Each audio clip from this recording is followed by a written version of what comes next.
स्थापित हो। मेरे आज भी याद है, देश गुलाम था और डॉक्टर बाबा साहब अम्बेडकर और सर छोटू राम इस बात के लिए लड़ रहे थे कि जिनको हाशिए में रखा गया व्यवस्था में, उनको कैसे तरक्की दी जाए। देश राजे रजवाड़ों के हाथ में था और देश में राजतंत्र था।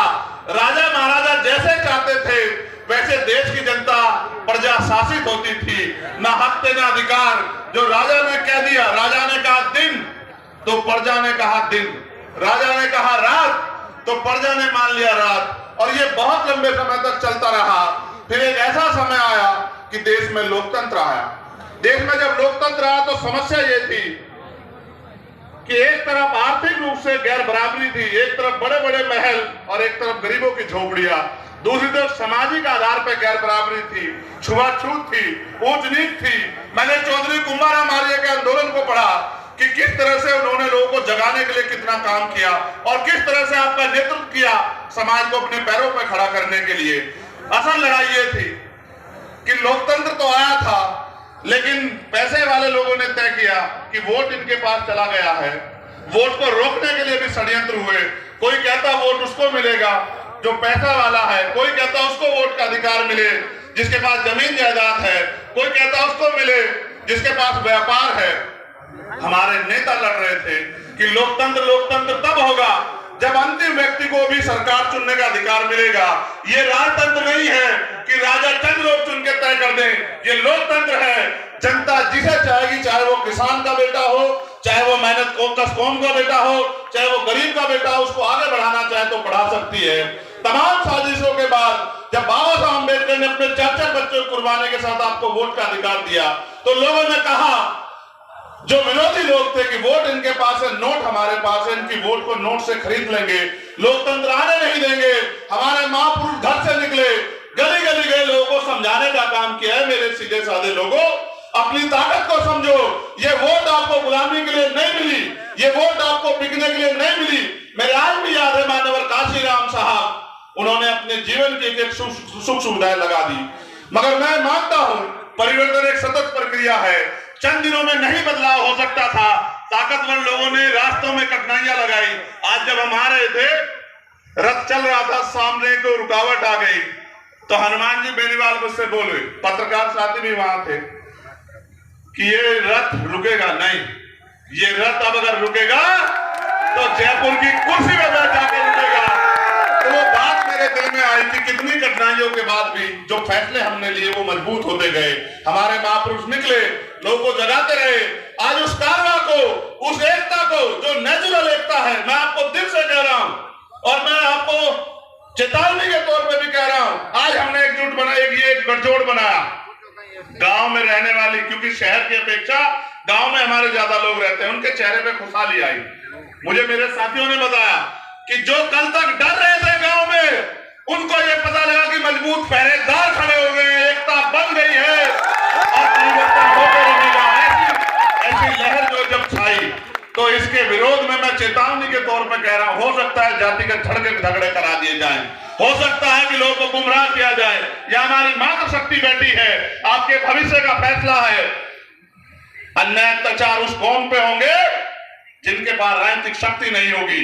और मैं नौजवानों से कहना चाहता हूं, अगर अपना उचित भविष्य चाहते हो, रोजगार चाहते हो, 90 लाख वोटर हो आप लोग राजस्थान में, जो नौजवान है, जो फैसला करेगा कि कुर्सी पे कौन बैठेगा, मैं उन सबको कहना चाहता हूं। मैं एक नौजवान हूं, बेरोजगारी के दर्द को समझता हूं और ये भी समझता हूं कि किस तरह माँ बाप अपने बच्चे का पेट काट काट के आगे बढ़ाते, जमीन पे गिरवी रखे। और किसान का मेरी कौम से आता हो तो जानता हूं, हमारे तो सारे रास्ते बंद कर दिए। हमारे लोग आर्मी में चले जाते थे तो अग्निवीर बना के हमारा फ्यूचर खत्म कर दिया। पुलिस में और फोर्स में जाते थे, भर्तियां बंद है। और जो भर्तियां होती है, पेपर लीक होता है, सामूहिक बस में बैठ के बिना सत्ता के संरक्षण में नहीं हो सकता। महंगाई बेरोजगारी ने कमर तोड़ दी है। और आपको जान के आश्चर्य होगा मेरे लोगों, एनसीआरबी का डाटा कहता है कि महिलाएं यहां सुरक्षित नहीं है। इस प्रदेश को मजबूत और सुरक्षित हाथों की जरूरत है। और जब मैं देखता हूं तो कोई नजर नहीं आता।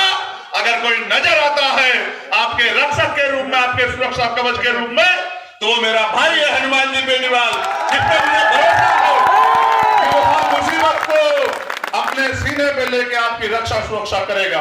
और इसी बात के साथ हम इकट्ठा हुए कि 80 लाख लोग वो जिन्होंने भारतीय जनता पार्टी कांग्रेस के खिलाफ वोट किया और 90 लाख नया वोटर, और हम गली गली जाएंगे। आज भले मेरे पास समय कम हो, लेकिन रोज समय कम नहीं रहेगा। मैं आपकी गली गली ढाणी ढाणी आऊंगा आपको जगाने के लिए, और आपसे निवेदन करूंगा मेरे लोगों, अगर चाहते हो कि नासिर जुनैद के साथ जो हुआ, असगर के साथ जो हुआ, ऐसा ही मीना जी के साथ जो हुआ, अगर चाहते हो इस सरकार को, पीसी सरकार को देखो जो आपसे कहेंगे कि बीजेपी के नाम पे हमें वोट दो, बीजेपी आ जाएगी। अब याद करो, इंद्र मेघवाल, जितेंद्र मेघवाल, ओम प्रकाश रायगर, तुलाराम गुजर, आप याद करो कितने जुल्म हुए। और अगर कोई लड़ रहा था, लड़ना चाहिए था विपक्ष को, जो मुख्य विपक्ष है, आप बताओ और अपने मन से बताना, क्या भीम आर्मी या हनुमान जी बेनीवाल की टीम के अलावा कोई लड़ रहा था? कि आप बताओ क्यों नहीं लड़ रहा था? क्या हमारी वोट की कोई वैल्यू नहीं है? मैं आपसे कहना चाहता हूं, आपने लोकतंत्र आने के बाद अपनी शक्ति को नहीं समझा।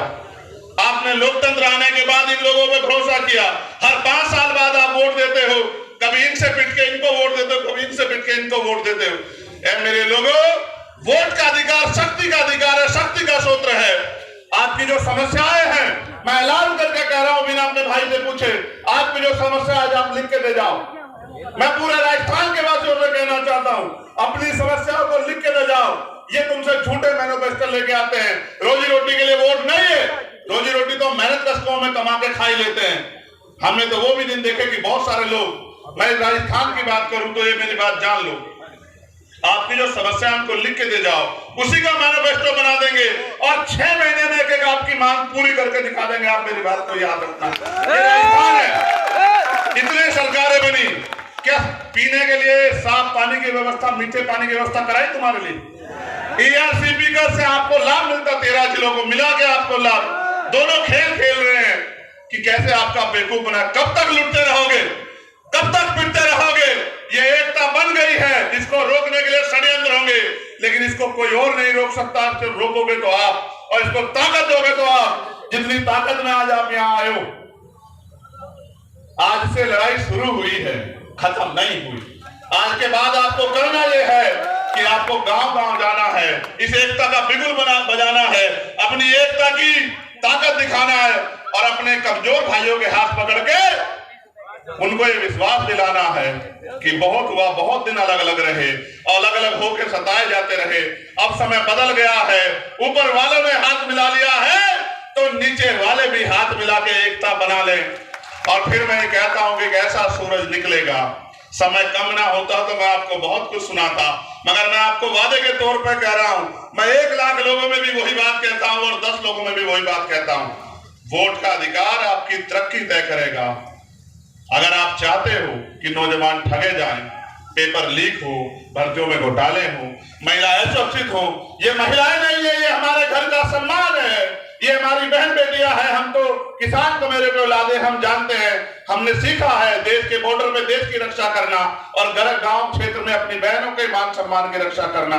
लेकिन आपने देखा किस तरह से जुल्म जाति बढ़ रही है। उसको बढ़ने का एकमात्र कारण है कि सत्ता के संरक्षण में अपराधी फल फूल रहे हैं, और कोई नहीं चाहता कि परिवर्तन हो। जो स्थापित लोग हैं वो नहीं चाहते, जनता चाहती है परिवर्तन हो, और जनता ये चाहती है कि कोई किसान का बेटा, कोई मेहनत करने वाला बेटा यहाँ जयपुर की कुर्सी पे बैठे। आपसे मैं पूछना चाहता हूं कि जयपुर की कुर्सी पे अगर आपके बीच का व्यक्ति बैठेगा तो क्या आपको किसी के लिए किसी का आगे हाथ फैलाना पड़ेगा? नहीं। आप खुद ही सोचो, जिसने बिना पावर के आपके लिए इतने लड़ाई लड़ी हो, अगर उसके हाथ में राजनीतिक ताकत होगी तो क्या हो?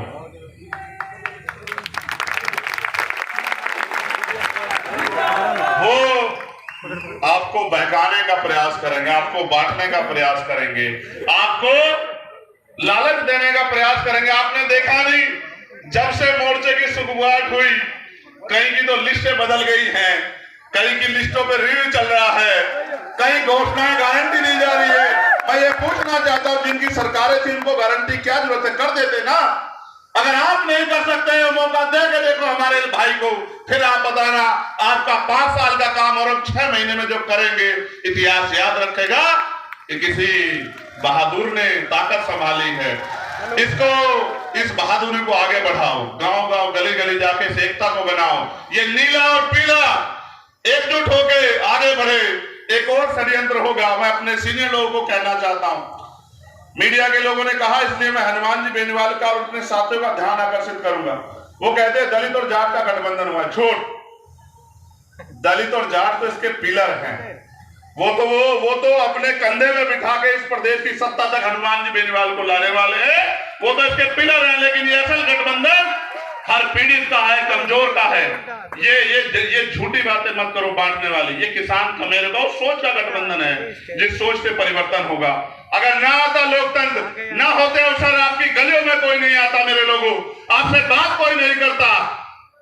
ये वोट का अधिकार है जो आपके पास लोगों को खींच के लाता। इस बार दूरी कर दो उनसे जो आपके अधिकारों से दूरी चाहते हैं। लोकतंत्र खतरे में है, लेकिन बचाएगा कौन? ये जो नीले झंडे वाले हैं, ये जो किसान कमेरों के बेटे, मैं पूछना चाहता हूं कि अगर भारतीय संविधान खतरे में है तो ये स्थापित दल तो ये क्यों खतरे में आया? क्योंकि उनको फर्क नहीं पड़ता कि गरीब की जिंदगी में उजाला कैसे आएगा। अगर वास्तविकता में चाहते हो, ये आज के ये सिर्फ विधानसभा का अलायंस नहीं है, हमने तय किया है कि उत्तर भारत में हम इस अलायंस को लेके जाएंगे। और इसका प्रशिक्षण बताता हूं, मीडिया के लोग एनालिसिस कर लेना। उत्तर प्रदेश के खतौली में एक सीट पड़ती है जो 3 बार से भारतीय जनता पार्टी जीतती आई, 3 बार से, और वो कहते हैं हमारी घर की सीट है। और मीडिया ने भी कहा इसको हरा नहीं सकते। जब हमने वहां किसान कमेरों का गठजोड़ बनाया तो 22,500 से हरा के भेजा भारतीय जनता पार्टी को 22,500, क्योंकि हम काम करना जानते हैं और हम ये भी जानते हैं कि लड़ाई कैसे लड़नी है, और हम ये भी जानते हैं कि किसको कैसे तैयार करना है। मैं मानता हूं कि हम दोनों की ताकत एक जैसी है, दोनों भाइयों की। कहते हैं संघर्षों के साए में घनघोर जवानी पलती है और इतिहास उधर झुक जाता है जिस ओर जवानी चलती। मैं इनको रोकता रहूंगा सिर्फ इसलिए कि कहीं कोई किसी साजिश के शिकार ना हो जाए। ये आदमी मन से बड़ा सच्चा है, गुस्सा इसलिए करता है, क्रिकेट अगर देखोगे तो समझ आएगा, जो ऑलराउंडर होता है ना वो सारी पिच पे घूमता फिरता है कि कहीं से टीम कमजोर ना पड़ जाए, इसलिए अपने लोगों को डांटता है और मन से डांटता है, प्यार करता है, वैसे नहीं डांटता। और अब तो आपकी टीम पे 2 ऑलराउंडर है, 2 ऑलराउंडर है आपकी टीम पे, और दोनों लड़ाके हैं, और ऐसी लड़ाई लड़ेंगे कि सब लोग याद रखेंगे। इसलिए कह रहा हूं, बहुत दिन हुए आपको लोगों को बनाते हुए। मैं आपसे पूछना चाहता हूं कि क्या मैं आपकी रक्षा सुरक्षा की जिम्मेदारी हनुमान जी बेनीवाल को दे दूं या ना दे दूं? बताओ, दोनों हाथ उठाके बताओ जोर से, आवाज जानी चाहिए। वहां सचिवालय में जो सेक्रेटरी बैठे, अंडर सेक्रेटरी बैठे, उनको पता लग जाए कि कोई भी साजिश करने से पहले याद रखना कि एक ऐसा विकल्प बन रहा है जो राजस्थान की तकदीर तो बदलेगा, लेकिन राजस्थान की तकदीर और राजस्थान के नौजवानों के सपने कुचलने वालों को भी सबक सिखाने का काम करेगा। इसलिए मैं आपसे कहना चाहता हूं, मैं आपकी हर रैली में आऊंगा, खूब मेहनत करेंगे, और जो भी पीड़ित है, शोषित है, उसकी लड़ाई लड़ेंगे। और असल मजा तब आएगा जब राजनीतिक शक्ति आपके हाथ में आएगी, फिर ना कोई पेपर लीक होगा। मैं तो पर्सनल एक एक्सपीरियंस बताता हूं। मेरे पिताजी प्रेम के स्कूल के हेडमास्टर थे। जब वो बीमार हुए, मैं बहुत सारे अस्पतालों में लेके उनको घूमा, और मैं ईमानदारी से कह रहा हूं, अगर मेरे पास पैसे होते तो मैं अपने पिता को बचा लेता यार। इस देश में गरीबों की कोई इज्जत नहीं, ना इनकी जिंदगी किसी को परवाह। और फिर मैंने तय किया कि मैं अपने पिता को नहीं बचा पाया, लेकिन मैं प्रयास करूंगा संघर्ष करके अपने साथियों के साथ कि किसी और के पिता को, किसी की बहन को, माँ को अच्छा इलाज ना मिलने कारण मरने ना दूं। मैं बहुत कुछ सह के देख के आया। जब मैं लड़ाई लड़ने गया तो मुझे उठा के जेल में बंद कर दिया। 16 महीने में जेल में रहा। एक रात मैंने इस उम्मीद के साथ काटी कि जब मुझे अवसर मिलेगा काम करने का तो फिर मैं जो मेरे दिल में दर्द को करके दिखाऊंगा। और ये लड़ाई चलती रहेगी। आज तो शुरुआत हुई है, आने वाला कल सुनहरा होगा। मेरे इस बात को आप वो कर लो, गिठा बांध लो कि ये प्राकृतिक गठबंधन राजस्थान के भविष्य का फैसला करेगा। लेकिन इसको धार तब मिलेगी जब आप अपनी जिम्मेदारी उठाओ। क्या आप अपनी जिम्मेदारी उठाने के लिए तैयार हो? क्या आप इस एकता को गांव में जाने के लिए तैयार हो? आज तो मीडिया के लोग बड़ा वो आपका प्रचार करेंगे, लेकिन रोज नहीं करेंगे। क्या आप अपनी पार्टियों के, अपने अलायंस का प्रचार करने के लिए तैयार हो? क्या आप गली गली जाके लोगों को सिखाने समझाने के लिए तैयार हो? देखो, जब राजतंत्र था तलवारों से फैसले होते थे, अब लोकतंत्र है, आपको अंगूठा अपने अलायंस के पक्ष में दबाने के लिए तैयार करना है। और एक बार ये कलम की ताकत दे के देखो बस, फिर देखना कि किस तरह आपके भविष्य के फैसले आपके पक्ष में होते हैं। तो मैंने आपसे कहा अपनी समस्याओं का एक एफिडेविट बना के दे जाना। उस एफिडेविट को 6 महीने में पूरा कराएंगे अगर आपने जिम्मेदारी से काम किया। ये मेरा आपसे वादा। बहुत बहुत धन्यवाद। बहुत जल्द आपसे मुलाकात होगी। फिर मैं आखिरी बार दोहरा रहा हूं, शोषण उसका होगा जो कमजोर होगा, और जो राजनीतिक रूप से कमजोर होगा वो सताया जाता रहेगा। आप तय कर लो कि आप इस प्रदेश में सताए जाने वाले की श्रेणी में रहोगे या आप इस प्रदेश में तरक्की करने वाले की श्रेणी में रहोगे। फैसला आपको करना है, ना इधर ना इधर, बिल्कुल सीधे चलेंगे। हमारा झंडा और डंडा दोनों मजबूत है, इस बात को आप लोग याद रखें। मुझे आने की जरूरत नहीं पड़ेगी। जब हमारे नेता यहाँ कुर्सी पे बैठ जाएंगे, मुझे आने की जरूरत नहीं पड़ेगी। तो मैं फिर कह रहा हूं, मैं मंच के लोगों से पूछना चाहता हूं, क्या मैं ये कहूं कि आए इस प्रदेश के होने वाले मुख्यमंत्री हनुमान जी बेनीवाल है? बताओ, क्या आप इस पर सहमत है? तो दोनों हाथ उठा के स्वागत और समर्थन करो। 3 तारीख का दिन होगा और मेरा जन्मदिन है,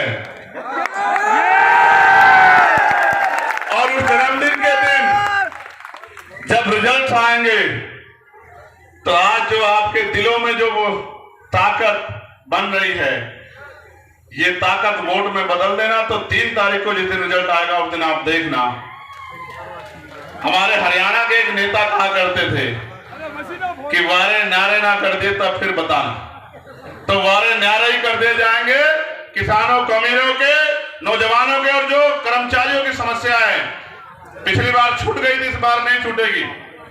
जो हमारे सीएचए के भाई हैं उनसे भी कहूंगा, आपके लिए 4 दिन हम लोग जेल में रहते, लेकिन वो अवसर नहीं था कि आपकी मांगे पूरी कर दे। हम आपकी मांगों के साथ खड़े, आपकी मांगे पूरे करेंगे। जो तृतीय श्रेणी के टीचर हैं, आप बहुत दिन से परेशान हो रहे हैं कि आपके ट्रांसफर की व्यवस्था हो जाए, आपके ट्रांसफर की व्यवस्था भी करेंगे। हर एक व्यक्ति की लड़ाई लड़ेंगे। बस वो ताकत दो जिससे लड़ाई पूरी है। बहुत बहुत धन्यवाद। जय भीम, जय भारत, जय मंडल, जय जोहार, जय संविधान। और आप सभी के लिए को बहुत बहुत बधाई और आपके गठबंधन को बधाई। हमारी एकता जिंदाबाद। जय जवान, जय जवान, जय किसान, जय जवान, जय किसान।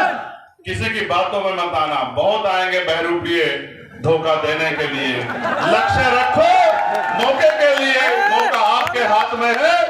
कुछ दिन की बात है, अब जब सभा होगी रिजल्ट के बाद, तो वो वही होगी जहां से तरक्की के फैसले होते, जहां से प्रदेश के फैसले होते। बहुत बहुत धन्यवाद।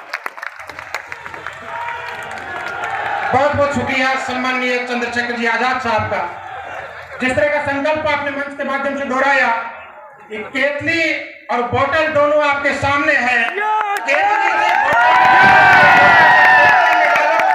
बात एक ही है, और ये बात हमें 25 तारीख को राजस्थान की जनता के सामने साबित भी करनी है। जैसा कि चंद्रशेखर जी ने कहा कि बहुत आएंगे बहकाने वाले, लेकिन हमारा संकल्प एक ही बात है। हमारे दोनों नेता सम्माननीय हनुमान जी बेनीवाल और सम्माननीय चंद्रशेखर जी आजाद राम और लक्ष्मण की जोड़ी के रूप में मिलकर के आने वाले समय में राजस्थान की सूरत और सीरत बदलने का काम करेंगे, राजस्थान की दशा और दिशा बदलने का काम करेंगे। अब चूंकि चंद्रशेखर जी को पढ़ाना है, आगे बड़ा कार्यक्रम है, आप सभी से निवेदन रहेगा आप सभी यहीं बने रहें। एक भी साथी अपनी जगह से खड़ा नहीं होगा। जोरदार तालियों के साथ चंद्रशेखर जी आजाद को विदा दें। एक बार जोरदार तालियों के साथ उन्हें विदा दें, अलविदा दें। और आज के बाद से, आज का कार्यक्रम ये उत्तर प्रदेश में कर रहे हैं, उसके बाद आने वाले समय में सारे कार्यक्रम आपके राजस्थान में होंगे। इस तरह का संकल्प आप मंच के माध्यम से दोहरा करके गए हैं।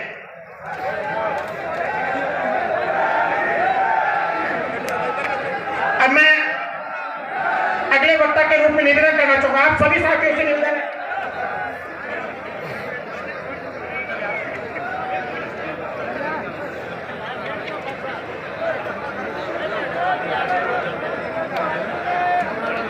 आजाद समाज पार्टी के राजस्थान प्रभारी भाई सत्यपाल जी चौधरी से निवेदन करना चाहूंगा, आपकी बात बीच में अधूरी रह गई थी, आप अपनी बात पूरी करें।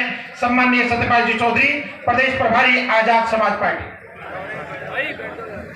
भाई बस